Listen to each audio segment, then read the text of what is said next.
And when we transfer those funds there, $1,685,987.56.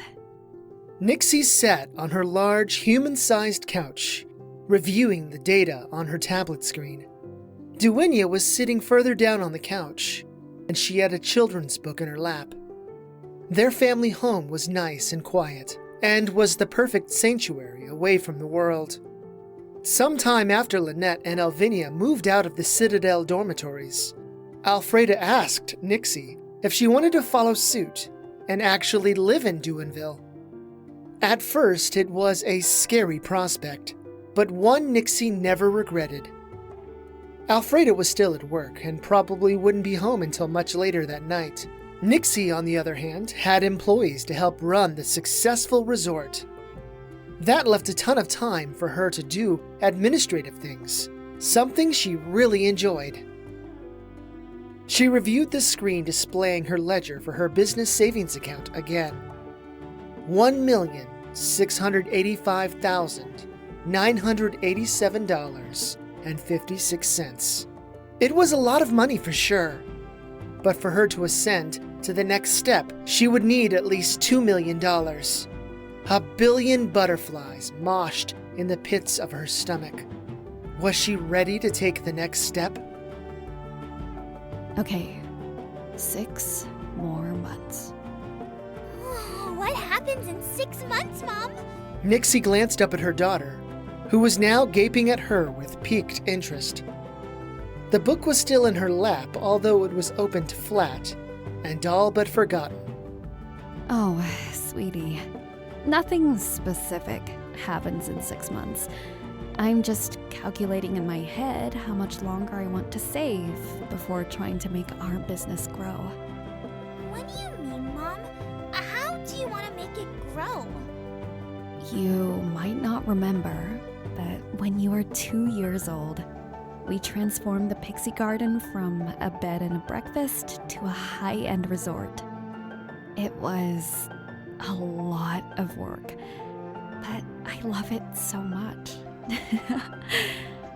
Now, I want to make it even bigger so that we can do a lot more professional events.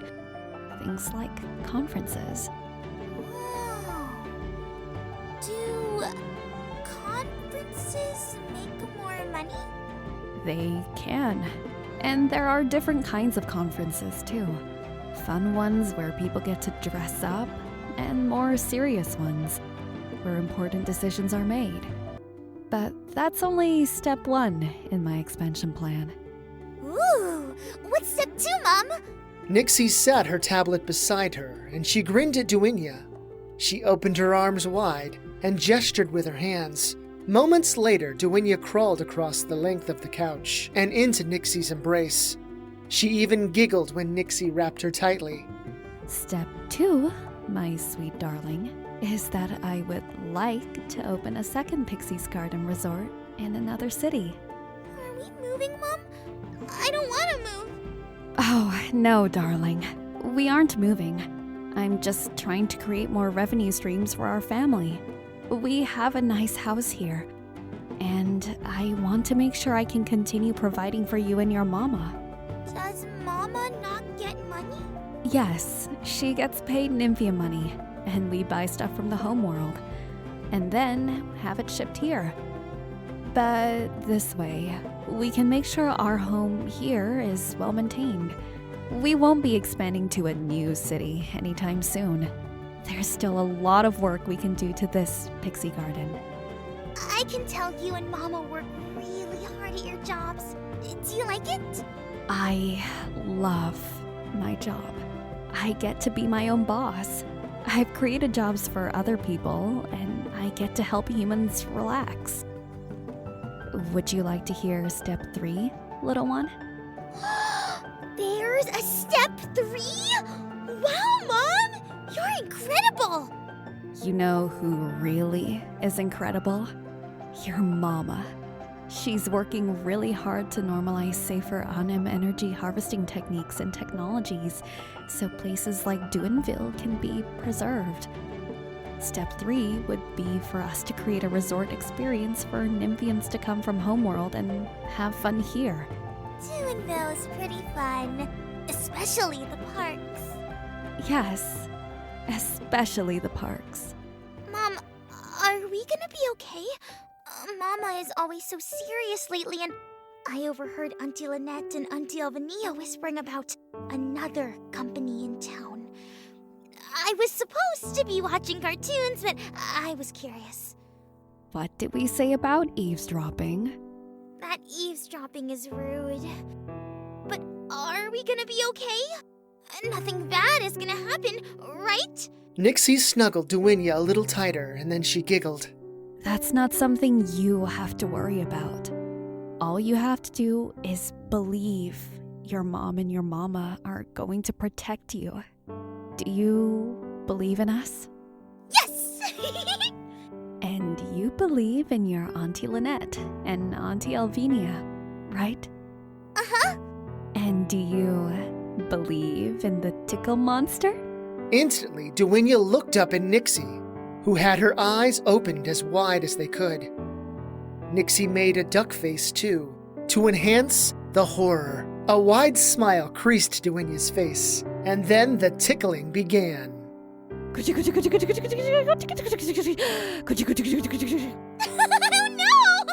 Not the tickle monster! Nixie gripped Duinya close to her, and she kissed the top of her head. I promise we won't let anything bad happen to you, okay?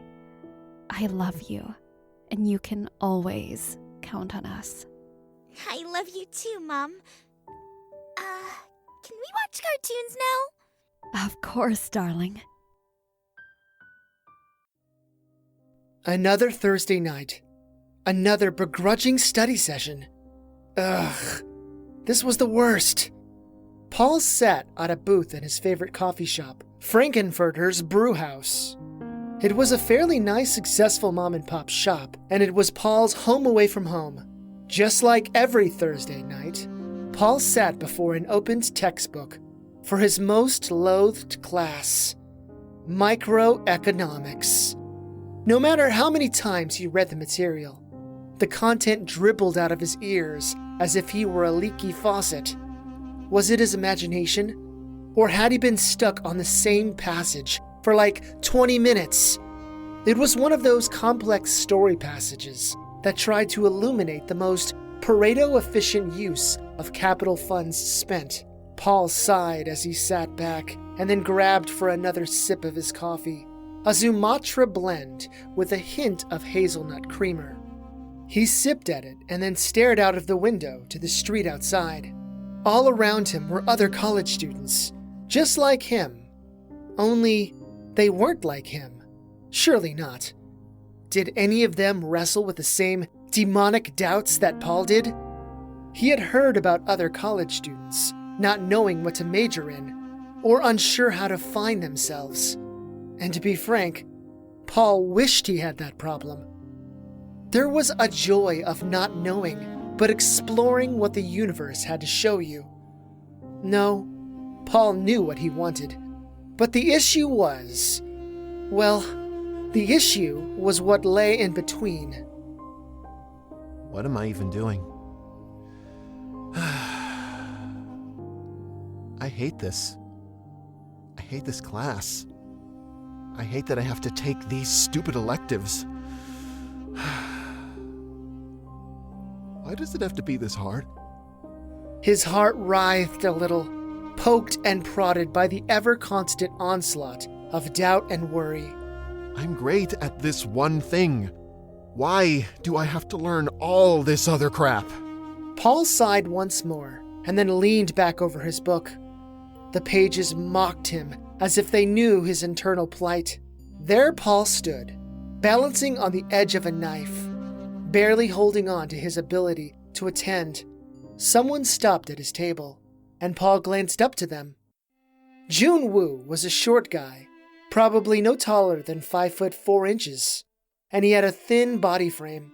Joon had short, well-groomed black hair, a pair of brown eyes, and he had a neatly trimmed mustache over his upper lip. He wore a pair of dark blue slacks, a pair of brown loafers, and a cream yellow-colored button-up shirt. Both of his sleeves were rolled up to the ends of his forearms. Hi there, Paul. Are you ready for the test tomorrow? I've been studying all week. Oh, I've been studying like crazy too. The problem is that I just don't get this stuff. I have literally read this stuff 20 times and I still don't quite get it. I am sorry that you are experiencing such difficulties with the content. However, everyone who wants a degree has to get a passing grade in this class. We will both get through it. I hope so. That college degree seems impossibly far away. I don't know if I can make it to the end. Joon sat down across from Paul, and his eyes sparkled with intensity. Don't say that, my friend. You are going to be an amazing teacher one day. Your love of history and politics is amazing. I would not have gotten an A in presidential reforms if I didn't have you to study with. Please, you would have gotten an A, because it's who you are. You're super intelligent, and me, I'm delightfully quirky, and I happen to specialize in a specific area of expertise. So, what grades did you get in your last few history classes? I don't know, mostly A's, except for my post-Reformation class, where I got a B+. Mm-hmm. And, what did you get in your political science courses? Paul frowned and averted his eyes. Paul, what grades did you get? I got all A's. Doesn't matter when I get C's in all of my other classes, and D's in my stupid math class. I have to retake those. My friend, you are very smart in particular things, which is perfect, because you are going into the educational program. But I can't get into the stupid education program unless I have at least a 2.5, and at the moment, I'm at 2.43. I know you'll get there, my friend. I believe in you. You have to believe in you too. Do you have the will to get through the muck and grime to get to your paradise? Can I ask you something? Does anything ever come hard for you? You make everything look so easy. Oh, of course, I understand what it means to come against hard opposition. Don't forget, I am a music major. It's funny how often outsiders think that music is an easy major, but dare I say, it's harder than anything else you can choose. Really? I guess I never really considered what a music program would be like. If you think microeconomics is stressful and hard, be thankful that you don't have to pass music applications in Theory 1 and 2 with a B or better. In addition to the normal caseload, we are expected to practice on our own for at least 2 hours a day, as well as do very well in the program courses. However, I have my dream identified in front of me, just as you do. We both will get there, my friend. Hey, you're gonna be the best viola player of all time. I will be happy and content if I can gain employment with a world-renowned symphony orchestra. I don't care about being the best in the world, just one of the best. Joon got up to leave. Oh, please excuse me. I have to grab some coffee and head back to the conservatory. I have one of the practice rooms booked for the next 2 hours. Good luck on the test tomorrow, my friend. You too. Maybe you can give me some of your luck, though. Only if I could, my friend. Joon left the coffee shop, and Paul stared back down to his book. At this point in the night, he had been at it for 2 hours. He yawned, downed the rest of his coffee like it were a shot, and then closed the textbook. Paul left the coffee shop and began his long trek home, back to the dorms. His friend had been right. Paul was intelligent in his own subject area. It was just the other stuff that was pressing him down into the mud of his own fears. But was Joon right about them both being able to get through it? His heart spiraled in a cage of frigid despair, and he felt as if the entire world stared at him, waiting for him to fail. It was a quiet night, and there wasn't anyone else on the street at the moment. The street Paul usually walked on was a small stretch of peaceful solitude, and it was perfect for him to get away from the hustle and bustle of the college crowd. Oh my. You're just oozing with so much emotional anguish. I'm practically salivating. Paul stopped and gazed around in attempts to locate the speaker. To his surprise, it was a small figure no bigger than an average human child. The voice didn't match a child's voice, and the person's hair color was dyed in an unnatural hue. The little speaker leaned against the side of a building, and she stared at him with an odd, predatory sparkle in her eyes. Are you talking to me? Are you talking to me? Of course I'm talking to you! Do you see any other pathetic losers around? I am not a loser. What the hell is your problem? Are you a kid? It's kinda late. Shouldn't you be at home? The little girl stepped off the building and her smile grew more wicked. And then Paul saw them. From the alleyway, there were more figures. Only they looked wrong somehow. Their bodies looked to be made of melted wax, and they had no real features aside from thick arms, legs, a torso, a head, and a pair of deep red eyes. Just being around them sent shivers up and down Paul's insides. 3 of them emerged from the alley behind the little girl, and 4 more had come up from behind him.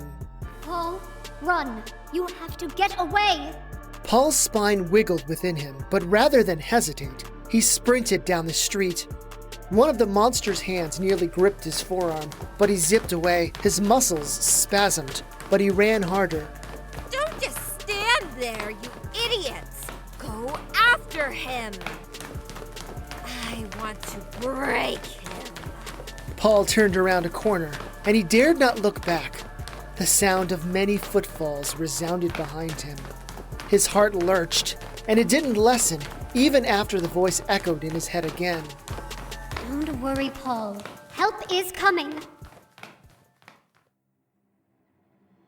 Sparkle Guardian Demeter, please help! A cold bolt of electricity shot through Dana's entire body. She sat up from the couch so quickly and gasped loudly. Artemis screamed and dove for under the coffee table. The throes of her nap still clung to Dana's addled mind, but they were unclasping by the second. Was that a dream? Dana took in a deep breath and looked around the house. Nothing appeared out of sorts. The TV was off, everything was silent, and none of the lights were on. Even the neighbors were being fairly quiet too. Nevertheless, something tugged at her with insistence. She closed her eyes and then opened herself to the background energy of the universe. It took a moment, but then she felt it. Another Nymphian tugging, only one of the more savage ones. Dana scrambled over to the end table, where she was charging her cell phone. She flipped through her contacts and pressed the desired person. After 2 rings, the other end picked up. Oh, hey, Dana. It's great to hear from you. So what's up? I think the Nymphians are doing another plot. Are you able to meet me where the sensations are fluctuating? Yeah, I can meet you there.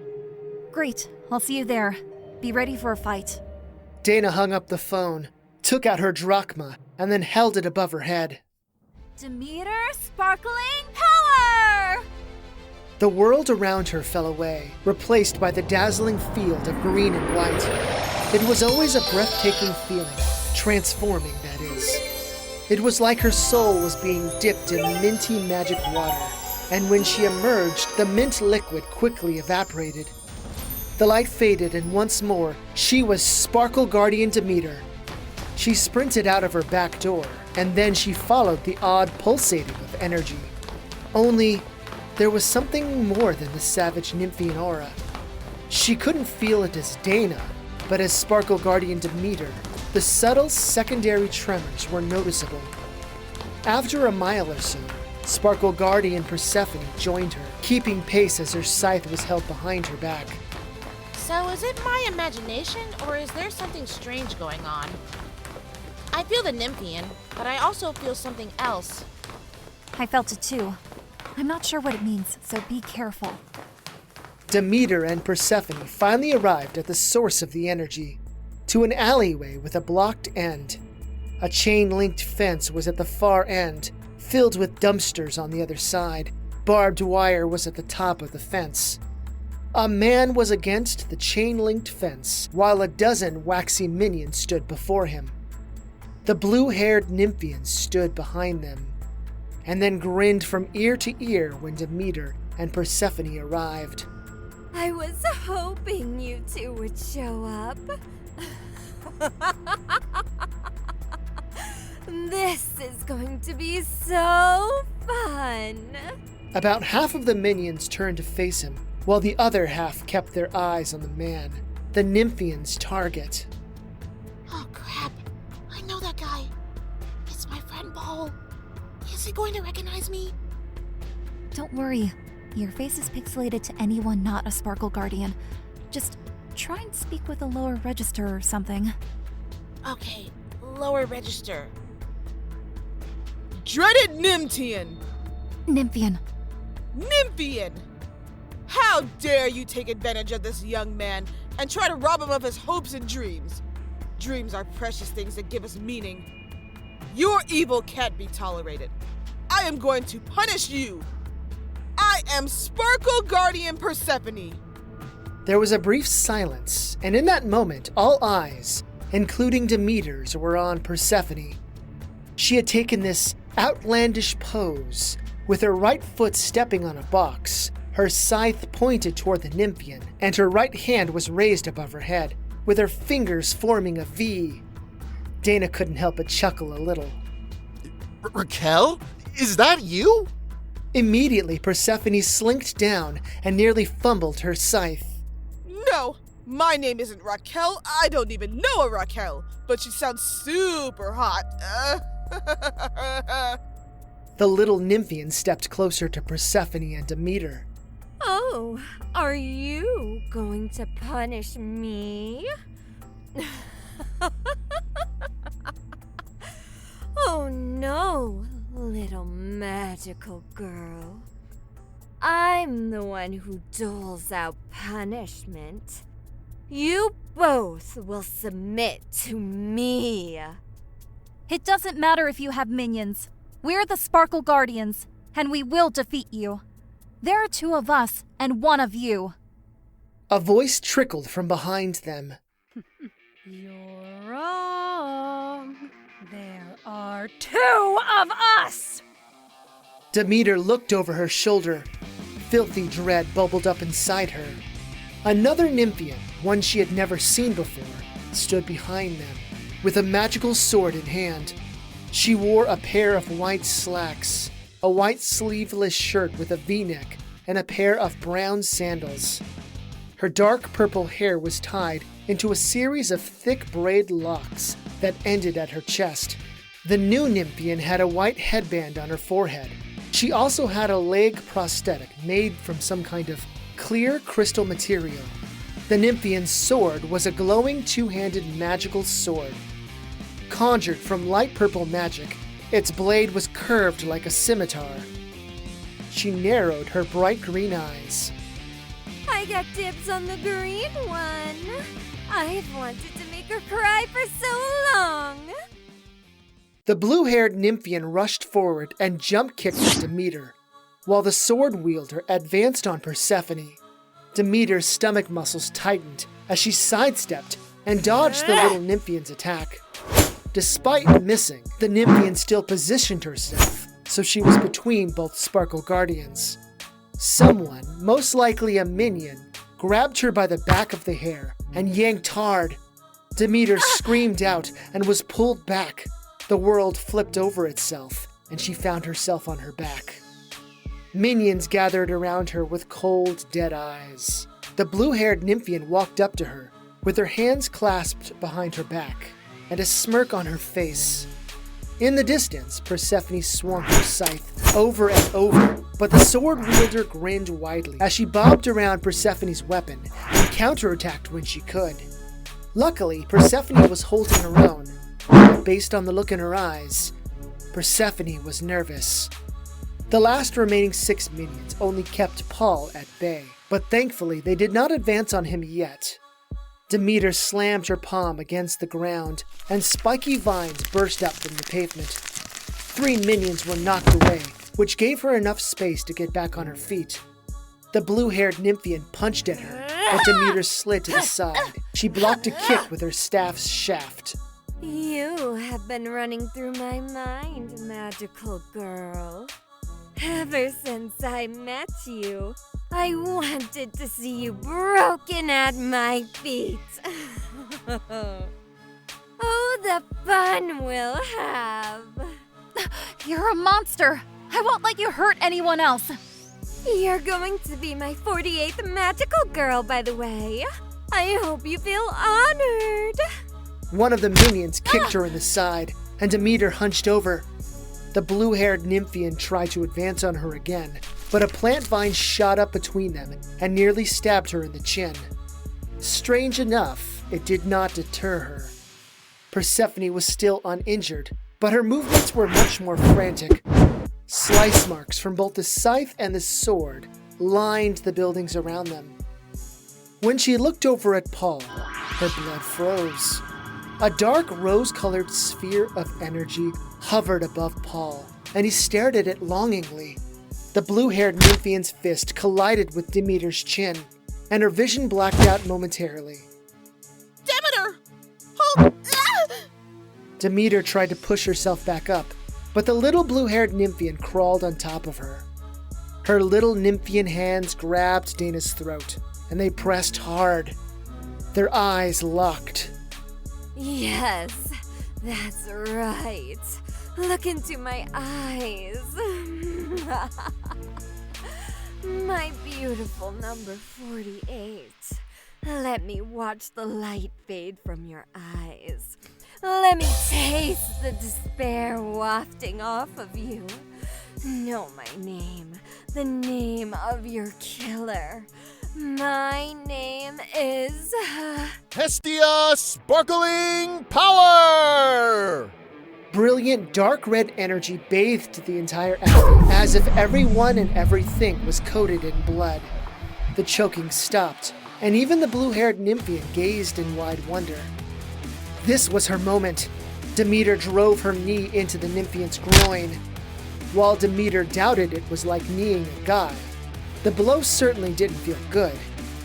Immediately, the Nymphian started trying to choke her once more, but Demeter flipped her body over so the Nymphian was on her back. Demeter slammed her forehead into the Nymphian's face. Surprisingly, the Nymphian moaned. Oh, yes! Now we're talking. I love a good fight. Now I can use my powers. The blue-haired Nymphian's hands glowed with a sickly orange light, and she pressed them into Demeter's chest.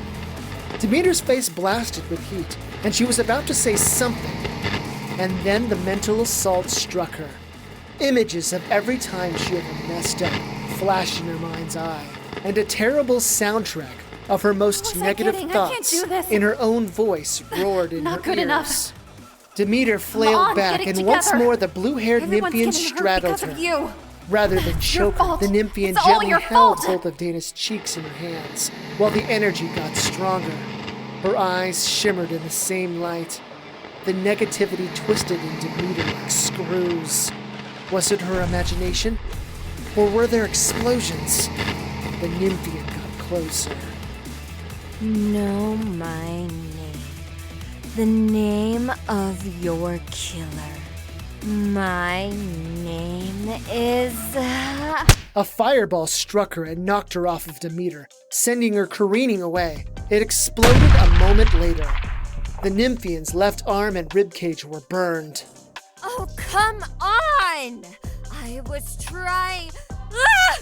The Nymphian threw herself to the side as another fireball whisked past her. Whatever effect that horrid little demon monster did to Demeter, it was quickly fading. Slowly, Demeter glanced over to where Paul was. Her eyes widened. All of the other wax minions had been destroyed or melted, and they lay in gooey or shattered puddles across the alleyway. Paul was standing in the middle of the alley, only it wasn't Paul, any more than Dana was just Dana anymore. Sparkle Guardian Hestia. Sparkle Guardian Hestia stood behind a riot shield, with a small window in the center of the shield. Hestia peeked out through the window. Fireballs blasted out of the center of the shield, just under the window. He stepped away from the shield and started moving toward Demeter. Hestia wore dark rose-red colored battle armor, as if he were an ancient warrior. He wore a scaled leather armor chest piece, matching bracers, leather greaves, leather boots, and leather slacks. He wore a helmet with a golden H where his third eye would be. The helmet covered his skull, had eye holes, and stopped just above his ears. After a few moments, he ducked behind the shield again and started shooting multiple fireballs toward the Nymphians. Slowly, Demeter's strength was coming back to her. Persephone ducked beside her a moment later. Her face was bloody, and there was a nasty slice across her side, and a stab wound in one of her arms. Demeter! Are you okay? Demeter struggled to get to her feet, with the help of Persephone. I'm fine. You're hurt, I can heal you. Most of the minions were slain, and the two Nymphians stood together in the mouth of the alley. Both of them held wands, with large yellow gems in the end. The gems started to glow. Die, you pathetic excuses for magical girls! I hope at least one of you survives. The tips of the wands pulsated, and then they shot out beams of energy, colliding to form a super beam. Blinding canary-colored energy slowly drifted toward them. Sparkle Guardian Hestia jumped in front of him, and then he slammed the bottom of his shield on the ground. A dark rose-red energy shield formed around them, encasing them in a protective bubble. All around them, brilliant energy covered everything else, yet the shield never cracked or diminished. The light faded, and the buildings around them were vaporized, with the interiors of the buildings visible. In fact, the dumpsters on the other side of the chain-link fence and the fence itself were also melted away. Distant sirens started to blare in the distance, and the Nymphians, they were gone. Okay, we have to get out of here. Whoa, Raquel! It is you! What's going on? First I hear a voice, and then I get chased, and then this! We can explain that once we're safe somewhere. Two distinct shivers rippled in her, coming from different directions. Demeter's back arched a little, and she felt her eyes open wide. The sirens were getting closer. Dana, we need to leave. What is it? What's going on? Two more Sparkle Guardians just awoke. Now there are 5 of us.